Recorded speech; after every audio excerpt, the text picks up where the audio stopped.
Šodien raidījumā par Jelgavu, pilsētu izaugsmei, par tās jauno speciālistu kalvi, par rūpniecības attīstību, vēsturi un ekoloģiju. Nav noslēpums, ka Latvijas skolās un pirmskolas izglītības iestādēs esošie pedagoģiskie principi ir tālu no ideālā.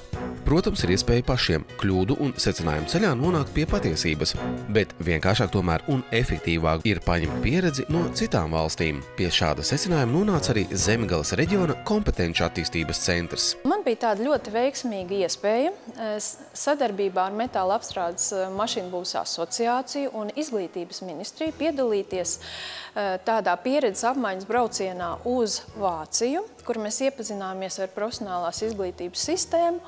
Un tieši Nordmetalā tika prezentēts projekts Mini Fenomenta, kur noklausoties šī projekta saturu un mērķus, es sapratu. Tā ir tā pieredze, kas jāved uz Latviju un jāved uz Jelgavu.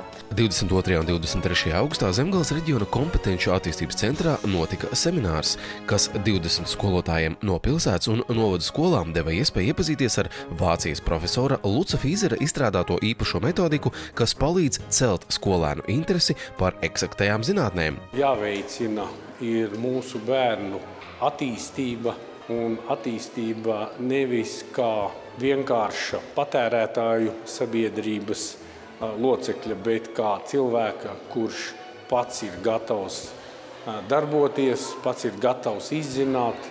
Un ja šie soļi, ko mēs šobrīd darām, būs šo procesu veicinoši, tad mums noteikti nebūs jākariņķējās par lielo bezdarba līmeni jauniešu vidū. Jau no bērndārza laikiem mazajiem bērniem tiek mācīts dziedāt, dejot, pantiņu skaitīt un uzstāties, kas, protams, nav slikti, bet, diemžēl, bieži vienkāršu dabas likumu un praktiskās fizikas lietas paliek stipri ēnā, bet tieši tās var radīt bērnos interesi par eksaktajām zinātnēm. Projekts Mini Fenomenta izstrādāts sadarbībā ar Nordmetal fondu un sekmīgi izmēģināts Vācijas skolās. Nordmetal ir 300 metāla un elektroindustriju uzņēmumu darba devēju apvienība. Vācijā šajā projektā ir iesaistītas 1200 skolas, bet šim skaitlim ir tendence pieaugt. Ārpus Vācijas Latvija ir pirmā vieta, kur šis projekts tiek realizēts. Paralēli šobrīd norit darbs arī Āzijā, Bankokā, Taizemē. Un es ceru, ka ar laiku šis projekts ieinteresēs arī citas valstis. Luca Fīzera izstrādātā metodika paredz mācību procesu veidot caur pētniecisko darbu nodarbībās ar eksperimentu stacijām, kas palīdz bērniem pēc iespējas ātrāk iepazīties ar tehniskām parādībām un norisēm. Praktiskās nodarbības veicina bērnu pētnieciskās prasmes, interesi un vēlmi uzdot jautājumus, kopā meklēt atbildes uz tiem, nevis saņemt gatavas no skolotājiem. Eksperimentus, kas palīdz apgūt fiziku, ķīmiju un matemātiku, var veikt gan mācību stundās, gan arī starpbrīžos, padarot tos liederīgus un interesantus. Vienmēr viņiem paliek atmiņā labāk tas, kad viņi paši dara, nevis tad, kad tikai viņiem priekšā parāda. Un šis projekts tieši piedāvā to, ka skolotājs varbūt ir tikai kā novērotājs. Ieinteresētības moments noteikti ir. Tas ir kaut kas jauns, un tā vietā varbūt, lai skrietu pa skolu, tad viņš labāk pienāks pie šī eksperimenta, apsēdīsies un izmēģinās, jo katram gribas izmēģināt kaut ko jaunu. Mācību gada pirmajā pusē iesaistītajās skolās būs organizētas vecāku dienas. To laikā varēs iepazīties ar eksperimentu komplekta oriģinālu un pēc analoga izgatavot eksperimentu komplektu pašiem. Savukārt mācību gada noslēgumā notiks seminārs, kurā tiks izvērtēti jaunās metodikas ieviešanas rezultāti. Eksperimenta oriģināliem paredzēts ceļot pa visām ieinteresētajām skolām. Eksperimenta komplekta, kas ietver sevī 52 eksperimenta stacijas iegādi, ar savu mērķi finansējumu atbalstīja Jelgavas pašvaldība. Ir tapis arī metodiskā mācību līdzekļa Mini Fenomenta pamatpieredze 52 aizraujoši eksperimenti mācību stundām un starpbrīžiem tulkojums latviešu valodā, bet skolotāja apmācība bija kā Vācijas kolēģu dāvinājums. Mēs esam ļoti gatavi pildīt citu norādījumus, bet mums vairāk jābūt pašiem drosmes, prāta uzņemties atbildību un šos lēmumus radīt un realizēt. Šī projekta nozīmību ļoti augstu novērtēja arī Darba devēju konfederācija. Šī projekta ideja tika arī prezentēta izglītības ministram. To veica Metāla apstrādes un mašīnu būvs asociācijas priekšsēdētājs Rantiņa kungs. Un man ir ārkārtīgi liels prieks, ka jelgavnieki ir pirmie valstī, kas šo projektu sākuši īstenot.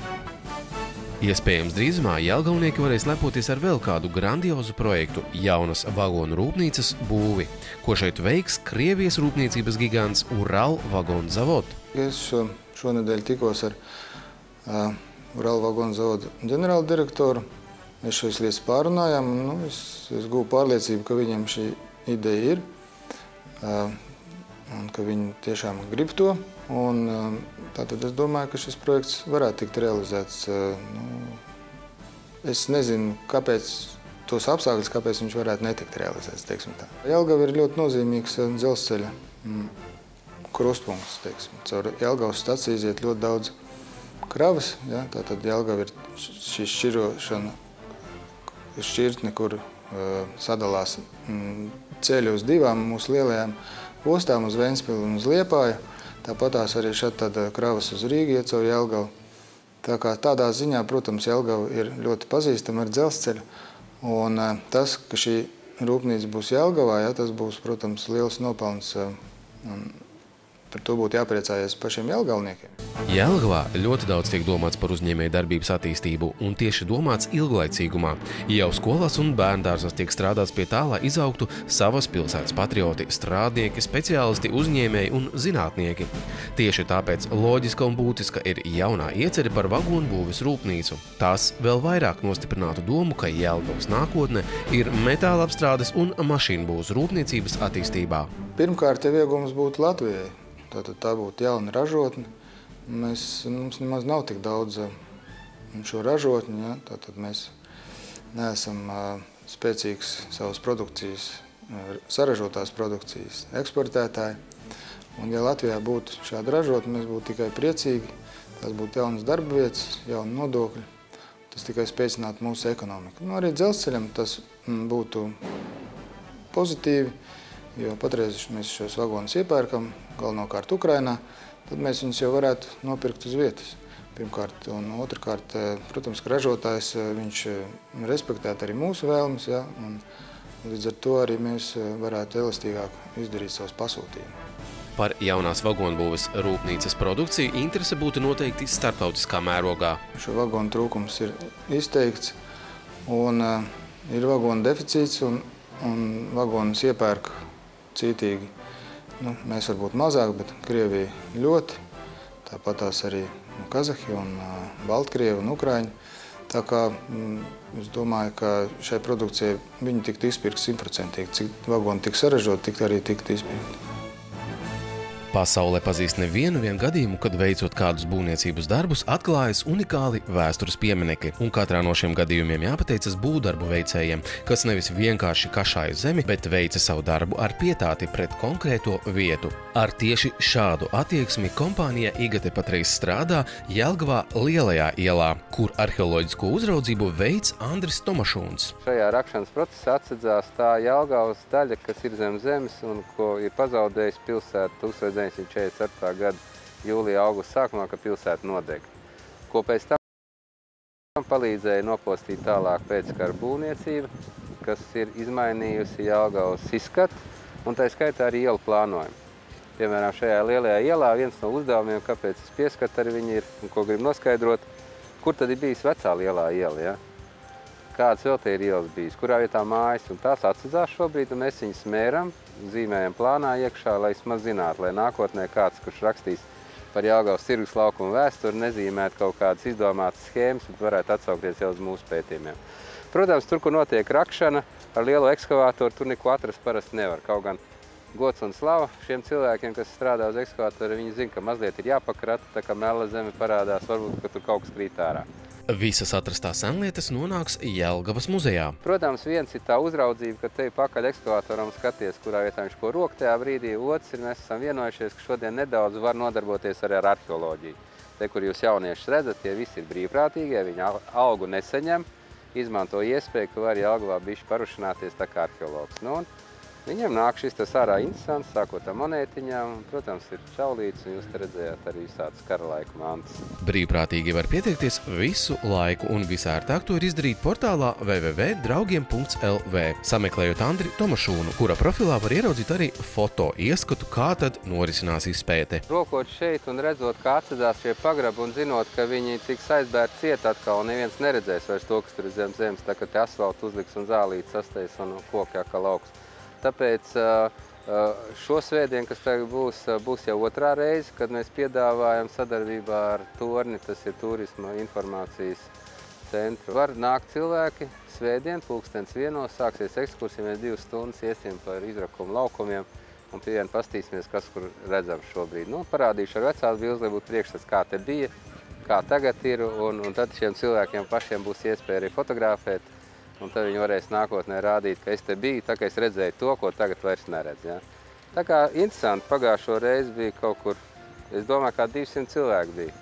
Šie būvdarbi ļauj apjaust arī to, cik pārdomāti savā laikā tika izveidota ūdens saimniecības sistēma Jelgavā. Hercoga Jēkaba laiks, protams, ir domāšana tajā brīdī, ka viņš ņem un radikāls pārmaiņas pilsētā. Tā ir visai pilsētā apkārt roku nocietinājums, grāvis, ūdensvadu, kanālu, kurš kalpo gan ūdens piegādē, gan arī transporta artērija. Un tad šī koku sagatavošana, kur visiem jāizrup caurumu pa vidu, jāizdomā, kā viņus sastiprināt, kā tur dabūt ūdeni iekšā, un tev kā viņu dabūt virs zemes. Un tur pumpji bija noteikti vēl, kas tad vesela sistēma, ja? Nu, fantastisks cilvēks ir bijis, ja viņš to spēja izdomāt. Protams, viņš to noskatījās, Vācijā kaut kur tas bija, ja? Bet šeit priekš Jelgavas, es domāju, nenovērtēta lieta. Nu, vienīgais, ko mēs esam tagad iemācījuši, ka ekskavatoris redzot cauruli vairs nelauž viņu tā ārā, bet uzmanīgi atrok un mēģina izcelt veselu, lai nesapost. Ja? Būvdarbus veicot ir atrastas vēsturiskās liecības no dažādiem laikiem, kas liek tikai brīnīties par jelgavnieku kreativitāti, radot ar infrastruktūru, tai skaitā ar ūdens saimniecību saistītas sistēmas. Par jelgavnieku kreativitāti varat pārliecināties arī šodien, 25. augustā. Visas dienas garumā Jelgavā norisinās piena, maizes un medus svētki. Svētki priecēs ar amatnieku tirdziņu, gardēžu degustācijām, rasa piena pakulāju regati pa Lielupi un noslēguma koncertu Uzvaras parkā. Dodieties šodien uz Jelgavu un izbaudiet gada gardākos svētkus, izmantojiet iespēju apskatīt Jelgavas pilsētu paši vai gida pavadībā vai arī, piemēram, izbraukumā ar kuģīti. Jau no 10:00 ir iespēja iepazīt Jelgavu no neierastāka skatu punkta Lielupes ūdeņiem, dodoties izbraukumā ar senatnīgo kuģīti Frīda. 1:00 dodieties ekskursijā ar autobusu un uzziniet, ko ražo Jelgavā šodien un ko ražoja senāk. Klātienē redzēsiet, kā top dažādi keramikas izstrādājumi un kā izskatās senie RAF mikroautobusi. Karaliskas sajūtas varēsiet izbaudīt izbraucienā ar zirgu pajūgu ap Jelgavas pili. Pēc piena pakulāju regates pa Lielupi dodieties pastaigā kopā ar vides gidu pa Lielupes palienes pļavām. Tā ir iespēja vaigā satikt savvaļas zirgus un uzzināt vairāk par viņu ikdienas dzīvi Pilssalā. Un kas gan tie par gardēžu svētkiem bez īpašiem ēdieniem un dzērieniem. Visas dienas garumā vairākās Jelgavas kafejnīcās varēsiet nobaudīt Jelgavas pilsētas īpašos ēdienus – Hercoga bura un Šarlotes skūpsts un atspirdzinošo dzērienu Jelgavas Bellīnī. Senatnīgās mītavas garu īpaši varēsiet izjust Jelgavas pilī esošajā muzejā, kur pie gardas šokolādes dzēriena tasītes Galma dāma stāstīs par Kurzemes zemgales hercogiem un atklās pils noslēpumus.